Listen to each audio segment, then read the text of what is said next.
selector. Rewind selector. Rewind selector.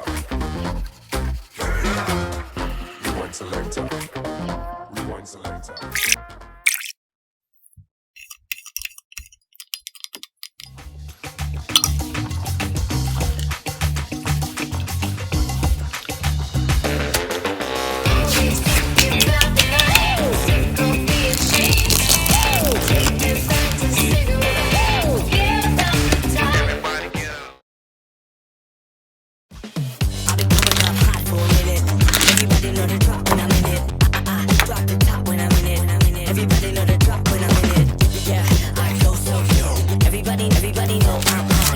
You know when it click through to the and it's possible you'll be fine.